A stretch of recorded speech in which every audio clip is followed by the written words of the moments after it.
Hola hermanos, gracia y paz del Señor sea con todos ustedes.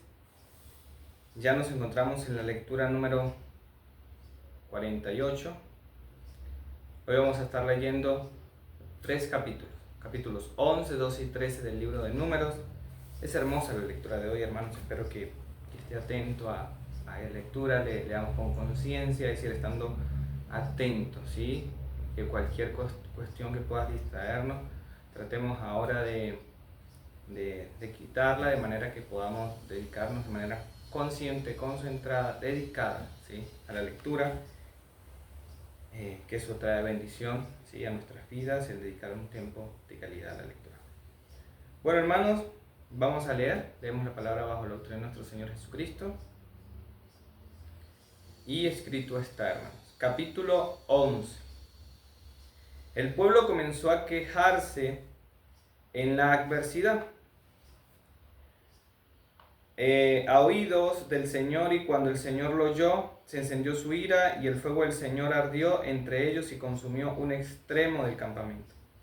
Entonces el pueblo clamó a Moisés, y Moisés oró al Señor, y el fuego se apagó. Y se le dio a aquel lugar el nombre de Tabera, porque el fuego del Señor había ardido entre ellos. El populacho que estaba entre ellos tenía un deseo insaciable, y también los israelitas volvieron a llorar y dijeron: ¿quién nos dará carne para comer? Nos acordamos del pescado que comíamos gratis en Egipto, de los pepinos, de los melones, los puerros, las cebollas y los ajos. Pero ahora no tenemos apetito. Nada hay para nuestros ojos excepto este maná. Y el maná era como una semilla de cilantro, y su aspecto como el del bedelio. El pueblo iba, lo recogía y lo molía entre 2 piedras de molino, o lo machacaba entre el mortero y lo hervía en el caldero y hacía tortas con él. Y tenía el sabor de tortas cocidas con aceite. Cuando el rocío caía en el campamento por la noche, con él caía el maná. Y Moisés oyó llorar al pueblo por sus familias, cada uno a la puerta de su tienda, y la ira del Señor se encendió en gran manera, y a Moisés no le agradó. Entonces Moisés dijo al Señor: ¿por qué has tratado tan mal a tu siervo? ¿Y por qué no he hallado gracia ante tus ojos para que hayas puesto la carga de todo este pueblo sobre mí? ¿Acaso concebí yo a todo este pueblo? ¿Fui yo quien lo dio a luz para que me dijeras: llévalo en tu seno, como la nodriza lleva al niño de pecho, a la tierra que yo juré a sus padres? ¿De dónde he de conseguir carne para dar a todo este pueblo? Porque claman a mí diciendo: danos carne para que comamos. Yo solo no puedo llevar a todo este pueblo, porque es mucha carga para mí. Y si así me vas a tratar, te ruego que me mates. Si he hallado gracia ante tus ojos y no me permitas ver mi desventura. Entonces el Señor dijo a Moisés: reúneme a 60 hombres de los ancianos de Israel, a quienes tú conozcas como los ancianos del pueblo, y a sus oficiales, y tráelos a la tienda de reunión, y que permanezcan allí contigo. Entonces descenderá y hablaré contigo allí, y tomaré del espíritu que está sobre ti y lo pondré sobre ellos, y llevarán contigo la carga del pueblo, para que no la lleves tú solo. Y dile al pueblo: conságrense para mañana y comerán carne, pues han llorado a oídos del Señor diciendo: ¿quién nos diera de comer carne? Porque nos iba mejor en Egipto. El Señor pues les dará carne y comerán. No comerán un día, ni 2 días, ni 5 días, ni 10 días, ni 20 días, sino todo un mes, hasta que les salga por las narices y les sea aborrecible, porque han rechazado al Señor, que está entre ustedes, y han llorado delante de él, diciendo: ¿por qué salimos de Egipto? Pero Moisés dijo: el pueblo en medio del cual estoy llega a 600,000 de a pie, y tú has dicho: les daré carne a fin de que coman por todo un mes. ¿Sería suficiente degollar para ellos las ovejas y los bueyes? ¿O sería suficiente juntar para ellos todos los peces del mar? Y el Señor dijo a Moisés: ¿está limitado el poder del Señor? Ahora verás si mi palabra se te cumple o no. Salió Moisés y dijo al pueblo las palabras del Señor. Reunió después a 70 hombres de los ancianos del pueblo y los colocó alrededor de la tienda. Entonces el Señor descendió en la nube y le habló, y tomó del espíritu que estaba sobre él y lo colocó sobre los 70 ancianos.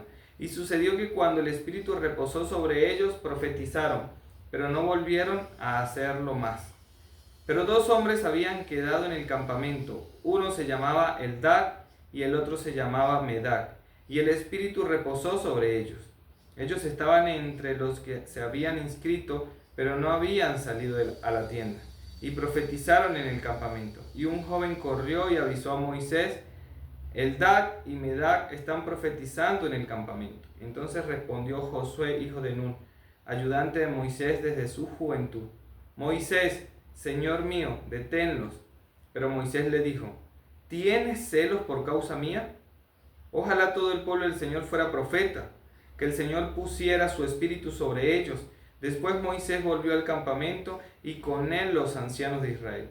Y salió de parte del Señor un viento que trajo codornices desde el mar y las dejó caer junto al campamento, como un día de camino de este lado y un día de camino del otro lado, por todo alrededor del campamento, y como 2 codos de espesor sobre la superficie de la tierra. Y el pueblo estuvo levantado todo el día, toda la noche y todo el día siguiente, y recogieron las codornices y las tendieron para sí por todos los alrededores del campamento. El que recogió menos, recogió 10 montones. Pero mientras la carne estaba aún entre sus dientes, antes de que la masticaran, la ira del Señor se encendió contra el pueblo, y el Señor hirió al pueblo con una plaga muy mala. Por eso llamaron a aquel lugar Kibroth Hattava, porque allí sepultaron a los que habían sido codiciosos. Y de Kibroth Hattava el pueblo salió para Hazerot y permaneció en Hazerot. Capítulo 12.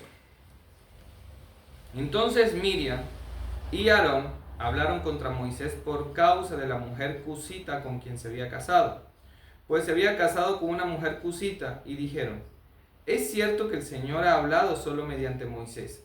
¿No ha hablado también mediante nosotros? Y el Señor lo oyó. Moisés era un hombre muy humilde, más que cualquier otro hombre sobre la superficie de la tierra. Y el Señor de repente les dijo a Moisés, a Aarón y a Miriam: salgan ustedes 3 a la tienda de reunión. Y salieron los 3. Entonces el Señor se descendió en una columna de nube y se puso a la puerta de la tienda y llamó a Aarón y a Miriam. Y cuando los 2 se adelantaron, él dijo: oigan ahora mis palabras. Si entre ustedes hay profeta, yo el Señor me manifestaré a él en visión, hablaré con él en sueños. No así con mi siervo Moisés. En toda mi casa él es fiel. Cara a cara hablo con él, abiertamente y no en dichos oscuros. Y él contempla la imagen del Señor. ¿Por qué pues no temieron hablar contra mi siervo, contra Moisés? Y se encendió, la ira del Señor contra ellos, y él se fue. Pero cuando la nube se retiró de sobre la tienda, vieron que Miriam estaba leprosa, blanca como la nieve. Y cuando Aarón se volvió hacia Miriam, vio que estaba leprosa. Entonces Aarón dijo a Moisés: Señor mío, te ruego que no nos cargues este pecado, en el cual hemos obrado neciamente y con el cual hemos pecado. No permitas que ella sea como quien nace muerto, que cuando sale del vientre de su madre su carne ya está medio consumida. Y Moisés clamó al Señor y dijo: oh Dios, sánala ahora, te ruego. Pero el Señor le respondió a Moisés: si su padre le hubiera escupido a ella en el rostro, ¿no llevaría su vergüenza por 7 días? Que sea echada fuera del campamento por 7 días, y después puede ser admitida de nuevo. Miriam fue confinada fuera del campamento por 7 días, y el pueblo no se puso en marcha hasta que Miriam volvió. Después el pueblo salió a Hazerot y acampó en el desierto de Parán. Capítulo 13. Entonces el Señor habló a Moisés: tú mismo envía hombres a fin de que reconozcan la tierra de Canaán, que voy a dar a los israelitas. Enviarás un hombre de cada una de las tribus de sus padres, cada uno de ellos jefe entre ellos. Y Moisés los envió desde el desierto de Parán al mandato del Señor. Todos aquellos hombres eran jefes de los israelitas, y estos eran sus nombres. De la tribu de Rubén, Samúa, hijo de Zacur. De la tribu de Simeón, Safac, hijo de Jori. De la tribu de Judá, Caleb, hijo de Jefone. De la tribu de Isaacar, Igal, hijo de José. De la tribu de Efraín, Oseas, hijo de Nun. De la tribu de Benjamín, Palti, hijo de Rafú. De la tribu de Zabulón, Gadiel, hijo de Sodi. De la tribu de los hijos de José. Y de la tribu de Manasés, Gadi, hijo de Susi. De la tribu de Dan, Amiel, hijo de Gemali. De la tribu de Aser, Setur, hijo de Micael. De la tribu de Neftali, Nagbi, hijo de Baxi. De la tribu de Gad, Jeuel, hijo de Maki. Así se llamaban los hombres a quienes Moisés envió a reconocer la tierra, pero a Oseas, hijo de Nun, Moisés lo llamó Josué. Cuando Moisés los envió a reconocer la tierra de Canaán, les dijo: suban allá al Neguev, después suban a la región montañosa, vean cómo es la tierra, y si la gente que habita en ella es fuerte o débil, si son pocos o muchos, y cómo es la tierra en que viven, si es buena o mala, y cómo son las ciudades en que habitan, si son como campamentos abiertos o con fortificaciones, y cómo es el terreno, si fértil o estéril. Ahí hay árboles o no, procuren obtener algo del fruto de la tierra. Aquel tiempo era el tiempo de las primeras uvas maduras. Entonces ellos subieron y reconocieron la tierra desde el desierto de Sin hasta Rehob en Lebo Hamar, y subieron por el Neguev y llegaron hasta Hebrón, donde estaban Ahimán, Sesai y Talmai, los descendientes de Anac. Hebrón fue edificada 7 años antes que Zoán en Egipto, y llegaron hasta el valle de Escol, y de allí cortaron un sarmiento con un solo racimo de uvas, y lo llevaron en un palo entre 2 hombres, con algunas de las granadas y de los higos. A aquel lugar se le llamó Valle de Escol, por razón del racimo que los israelitas cortaron allí. Y volvieron de reconocer la tierra después de 40 días, y fueron y se presentaron a Moisés, a Aarón y a toda la congregación de los israelitas en el desierto de Parán, en Cádiz. Y les dieron un informe de ellos y a toda la congregación, y les enseñaron el fruto de la tierra. Y le contaron a Moisés y le dijeron: fuimos a la tierra a donde nos enviaste, ciertamente mana, leche y miel, y este es el fruto de ella. Solo que es fuerte el pueblo que habita en la tierra, y las ciudades fortificadas y muy grandes.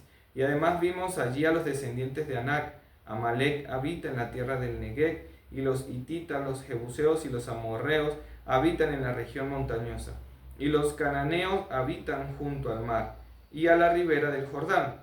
Entonces Caleb calmó al pueblo delante de Moisés y dijo: debemos ciertamente subir y tomar posesión de ella, porque sin duda la conquistaremos. Pero los hombres que habían subido con él dijeron: no podemos subir contra ese pueblo, porque es más fuerte que nosotros. Y dieron un mal informe a los israelitas de la tierra que habían reconocido, diciendo: la tierra por la que hemos ido para reconocerla es una tierra que devora a sus habitantes, y toda la gente que vimos en ella son hombres de gran estatura. Vimos allí también a los gigantes, los hijos de Anac son parte de la raza de los gigantes. Y a nosotros nos pareció que éramos como langostas, y así parecíamos ante sus ojos. Bueno, hermano, esta ha sido la lectura de hoy, una lectura bastante buena, bastante nutritiva. Es una muy buena narrativa de cómo estaba el pueblo allí. Hermanos, ¿de qué se trata estos 3 capítulos? ¿Sí? El capítulo 11, lo que vemos, hermanos, es que el pueblo murmura. Por incomodidad, ya estaban incómodos y tenían deseos carnales, es decir, carne en lugar del maná, es lo que vemos, ¿sí? Y despreciaba, por lo cual vemos un desprecio ya hacia la provisión de Dios. Ellos querían algo, estaban llorando, ustedes lo vieron, lloraban, al punto que Moisés se sintió sobrecargado. Y el Señor repartió esa carga sobre 70 hombres. Imagínense los sobrecargados, imagínense, hermanos, la incomodidad de ese pueblo que puso sobre Moisés. Era mucho. Y ahora en el capítulo 12 nosotros lo que vemos, hermanos, es que la rebelión sube de nivel, ¿sí? Ya no solo murmuraban, ¿sí? El pueblo, por los deseos propios, como hemos hablado, el comer es una necesidad, sí. Pero el Señor estaba proveyendo, hermanos. Ellos no estaban pasando hambre, ellos estaban comiendo todos los días, pero ya no tenían hambre. Estaban fastidiados de comer la provisión del Señor. Querían otra cosa y su corazón se llenó de queja, de murmuración. Y ahora pasa el capítulo 12 y ahora el mal se agrava, se puso más grande. Ya no eran el pueblo, sino ahora eran los líderes. Miriam y Aarón comenzaron a cuestionar la autoridad de Moisés. Y Dios tuvo que intervenir. Dios tuvo que hablar directamente con ellos. Y mostrar que, hermanos, como dice Efesios capítulo 4, es Dios que constituye a los siervos. Dios instituye apóstoles, Dios instituye profetas, Dios instituye pastores, maestros, evangelistas. Dios hace eso. Es Él. Pero el pueblo se rebeló. Ellos quisieron también liderar por ambición al pueblo. Y ya en el capítulo 13 llega esta incredulidad, esta rebelión a lo más grande, ¿sí? de esta historia que estamos leyendo hoy, de esta narrativa que hicimos hoy del capítulo 11, 12 y 13. Y es que, hermanos, después de ver la tierra que Dios les prometió, la mayoría, 10 espías, hermanos, de 12, 10, siembran temor y desconfianza en el pueblo. Y este pueblo ahora, lleno por ese temor y por esa desconfianza, queda listo para despreciar las promesas de Dios, para rechazar lo que Dios había prometido. Así que, hermanos, podemos ver, capítulo 11, que Dios estaba en medio de ellos y los sostenía, pero ellos quisieron vivir conforme a sus apetitos, ya no conforme a la provisión de Dios. Capítulo 12, Dios había establecido a Moisés, Dios, hermanos, pero ellos quisieron redistribuir la autoridad por ambición. En el capítulo 13 vemos que Dios había prometido la tierra, pero prefirieron medir la promesa de Dios de dar esa tierra por los gigantes que allá habían visto. Así que, hermanos, por lo menos voy a nombrar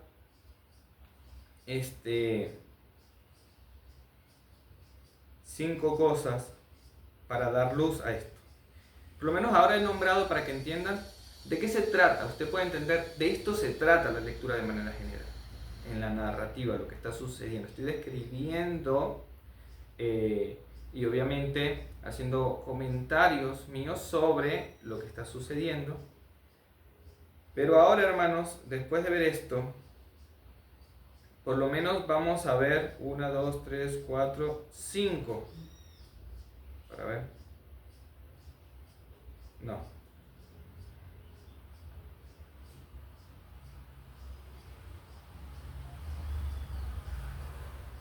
Sí, 5.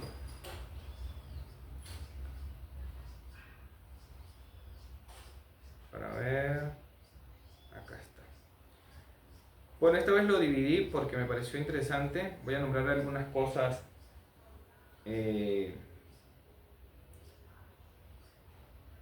que vemos en cada capítulo. Por lo menos en el capítulo 11 vemos algunas cosas. La primera, hermanos, es que el pueblo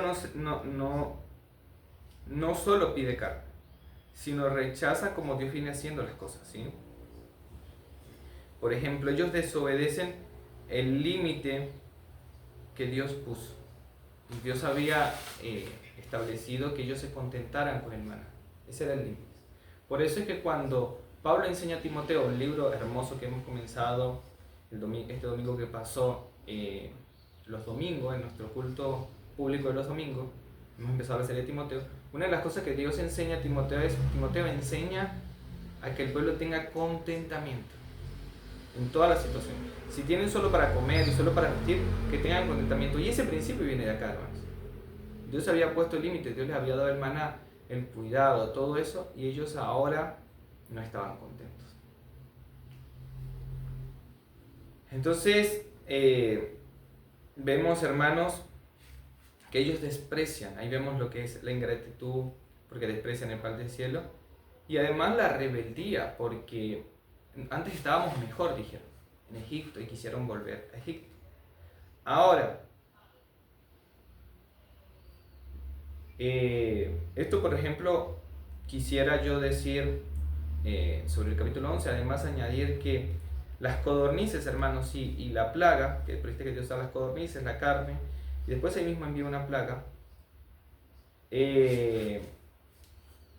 Dios da lo que pidieron, pero lo da en juicio. Porque Dios da lo que ellos pidieron, pero ahí viene el juicio. Entonces,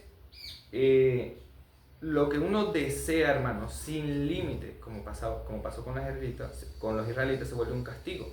Que es esa famosa frase, o el lugar que le dieron, el Kibrot Hataba, que traducido significa tumba de la codicia. Tumbas de la codicia. Eso es lo que significa ese lugar, y por eso le dieron ese nombre. Tumbas de la codicia. La codicia es, hermanos, desear sin límite. El límite es bueno, hermanos. Dios había dado un límite, y el límite era el maná. Y ellos no estaban contentos con el maná. Entonces, cuando tú deseas más allá del límite que Dios ha establecido, es codicia. Por eso es que Dios les dio lo que ellos pidieron, pero con justicia. Así que esto también es un comentario que quiero hacer porque a veces ese Kibrot Hataba no se entiende tanto, pero para que se entienda. Porque Dios dio la carne que pidieron, pero después viene el castigo. Es por esto, porque era codicia. Y Dios juzgó. Y quería Dios que quedara ya establecido durante todo su pueblo, y es la enseñanza que recupera Pablo y se le enseña a Timoteo para que le establezca en la iglesia de Éfeso, y nosotros ahora que estamos enseñando los domingos, establecerla en esta congregación, es eso. Cuidado con desear más allá del límite que Dios ha puesto. Si usted tiene un límite hoy, hermano, aprenda a estar contento, porque eso habla de gratitud. Si no está contento con la provisión que usted tiene hoy, estamos hablando de ingratitud, y está ahí rozando, yendo hacia la codicia. Ahora, en el capítulo 2, hermanos, que ya hablamos, es ya de una visión espiritual, pero del liderazgo, ya no del pueblo, sino del liderazgo, que vemos a Miriam y Aarón contra Moisés. No es una diferencia menor, hermanos, lo que pasó acá. No era una murmuración y ya, es un ataque al orden que Dios estableció. Por eso murmurar contra los líderes, hermanos, es delicado, porque Dios los ha puesto. Hay que guardar nuestro corazón de eso. Ahora, mira, acá lo que vemos, hermanos, es que no significa, como lo hemos hablado incluso en la entrevista que hizo el pastor Rafael, no es un tema de, no podemos hablar mal del ungido. Cuidado de hablar con el ungido. No, hermanos, no es eso lo que estamos haciendo. ¿Sí? Estamos hablando de, por celos, hablar de el orden o el liderazgo que Dios estableció. Porque acá, hermanos, lo que nosotros vemos es que ellos por celo hablaron. ¿Acaso Dios habla solo por medio de Moisés? ¿Acaso no ha hablado por medio de nosotros? Entonces ya estaban celosos de quien Dios estableció. No, hermanos, guardemos de que, o sea, obviamente si Elías se equivoca, lo estuvimos hablando en la entrevista, vea la entrevista en el canal de 70 veces 7 que lidera el pastor Rafael Andrade. Ahí usted va a ver, hermanos, de que hablamos de ese tema. Y es que, ¿sabes? Si hay algo que usted tiene que hablar con el líder, hay apertura. Si usted tiene algo que hablar conmigo, hermano, venga y háblalo conmigo. Pero el cuidado es murmurar y quejarse por celos. Porque acaso todo es por el pastor, todo tiene que ser por él. Dios estableció un orden. Si mañana Dios establece otro pastor que ejerce autoridad en la congregación, ¿van a ser acaso solo por medio de esos hombres y se van a levantar otros? No, Dios va a ir estableciendo. Capaz que mañana hay como en la iglesia de Grace Community Church, no sé, creo que hay ahorita 13, 14 pastores. Gloria a Dios por eso. Pero, hermanos, cuidado, ¿sí? De los celos. Ahora, algo que quiero destacar, porque el texto lo destaca, no es que lo destaco yo porque qué iluminado, no, hermanos, solo porque el texto lo destaca, es que es la mansedumbre de Moisés. Moisés no se defiende, hermanos. Él no arma una defensa en contra de ellos. En cambio, es Dios mismo el que toma la causa y Moisés descansa en eso. Por eso, hermano, el manso, que es algo que es una de las virtudes del fruto del Espíritu Santo en nosotros, es que cuando uno se ve como manso, se ve como desprotegido. Ah, si soy manso, estoy desprotegido. Pero hermanos, el manso no queda desamparado, eso es lo que vemos acá. Así que descanse en ser manso, porque es una de las virtudes de los hombres de Dios, la mansedumbre. Dios no los desampara. Dios oye el agravio que están haciendo los demás. Ahora, mira, hermano, hay una distinción con Moisés que es importante tener presente. Cuando uno lee Efesios y Dios está instituyendo, que dice, es Cristo mismo quien instituye todos estos oficios, estos 5 oficios, dice ahí, bueno, Dios habla por profetas y Dios puede hacer todo eso por medio de sueños, pero con Moisés habla cara a cara. Eso marca algo, que Dios instituye como Él quiere, es Él el que habla como quiere. En medio del movimiento apostólico, en medio de los 12 apóstoles, sucedió algo parecido con Juan. Y Dios les dijo, ¿y qué si yo quiero que Juan esté hasta que yo vuelva? Que esté vivo hasta que yo vuelva. Entonces, hermanos, ahí es importante tener presente de que no, Juan murió, fue uno de los últimos, fue el último apóstol que murió, pero no está vivo hasta que Cristo venga. Pero Dios estableció esto mismo que habló con Moisés. ¿Y qué si yo quiero? Entonces es importante, hermanos, cuidar con el tema de la ambición del liderazgo por temas de celo, porque es Dios el que da, es el Dios el que pone, es el Dios el que instituye. Y bueno, es Dios mismo el que intercede por María. Y bueno, Dios lo restaura, pero con una disciplina, hermanos, para pública de esos 7 días para toda la congregación, para que vean que Dios es el que disciplina. Entonces, hermano, hay que tener cuidado porque aunque haya perdón, no significa que Dios elimina el castigo temporal que se impuso. Hay perdón, pero no necesariamente restitución. Entonces eso es del Señor. Y eso es para que entendamos que es Dios el que pone. Ahora, ya cuando pasamos al número 13, hermano, que es, para mí ya, cuando se va arriba, el pueblo ya venía con esa actitud de queja. Ahora los líderes que se envían como espías a una misión, que era de traer reporte, informe de la tierra, hermanos, terminaron saboteando la fe. Ellos pasaron del reconocer la tierra al sabotaje de la fe. Nosotros vemos es que, hermanos, que ese informe, que es algo importante ver acá, el informe no fue falso, fue un informe real, ¿sí? Porque es verdad que habían gigantes, ahí los nombran, las tribus. Es verdad que nombraron que la tierra era buena, ellos no mintieron en esas cosas, ellos dieron un informe real. Entonces uno se puede decir, pero ¿qué hicieron de mal? Es el sabotaje, es decir, la intención.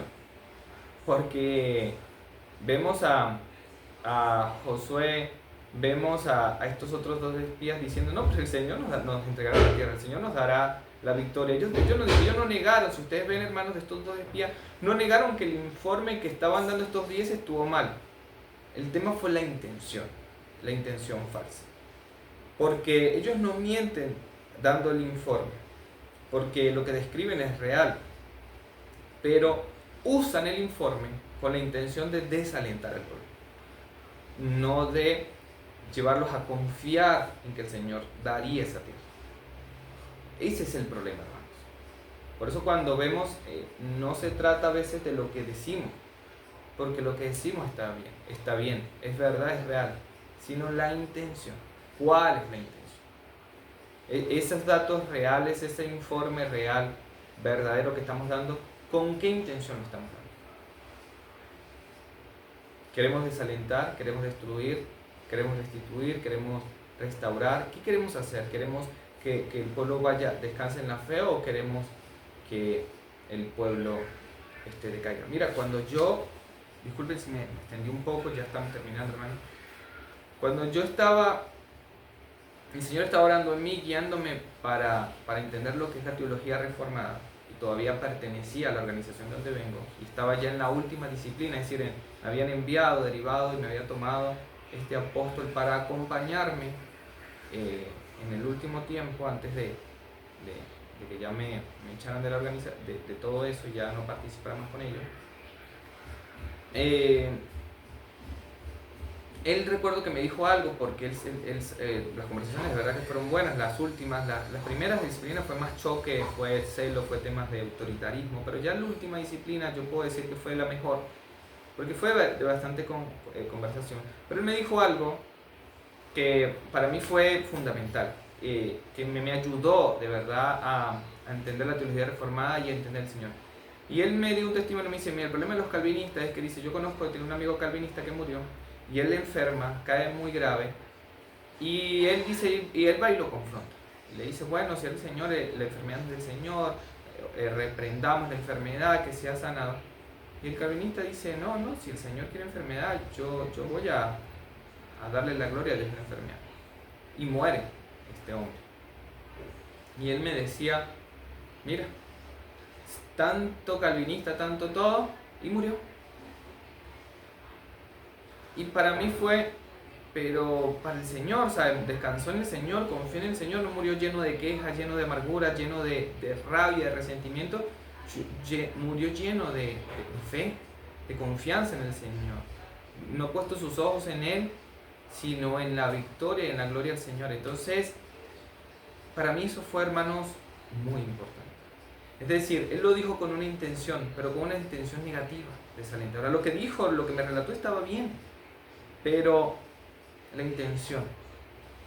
Pero el Señor, gracias a Dios, la guía del Espíritu Santo en mí, me usó la historia para una intención real, genuina, de entender es para la gloria de Dios. Y eso, nosotros tenemos un testimonio real en nuestra congregación, y es de nuestra hermana allá en Venezuela, que murió, y la hermana murió, duró 3 años con nosotros, pero hermano, ella murió en paz, murió descansando en el Señor. En su tiempo de enfermedad su fe se afirmó, se fortaleció, y para mí eso ha sido una persona que cuando llega al cielo la voy a abrazar, la voy a agradecer, porque su vida de fe a mí me fortaleció. Yo siendo su pastor, su vida de fe a mí me fortaleció, me dio muchos ánimos, y hasta el día de hoy pensar en ella me trae mucha alegría. Y tal vez me pongo muy emocionado, porque es como conocer a una persona del Señor. Para mí fue esa persona. Aun cuando, hermanos, durante estos 3 años de mi pastorado con ella fue a distancia, porque doy gracias a Dios por la vida de mis padres, que allá estuvieron acompañándola, cuidándola. Y yo pastoreándola a distancia, de aquí desde Argentina, yo Venezuela, para mí fue maravilloso. Su sujeción, su obediencia, su confianza, el esforzarse por entender la teología reformada, el descansar del Señor a pesar de su dura enfermedad, congregarse fielmente, participar en el discipulado, fue maravilloso. Entonces, como digo, podemos describir el evento, pero ¿con qué intención? Disculpen que, hermanos, pero Caleb dio el mismo reporte, no mintieron, pero Caleb, hermanos, dijo, subamos porque podemos, vayamos porque podemos, el Señor nos dará la victoria. Él habló desde la promesa que Dios había dado a sus padres y confió en eso. Así que, hermanos, la fe verdadera no niega los obstáculos. No podemos hablar como aquello, no hables así porque estás llamando el mal, no, declara las cosas que no son como si fuesen.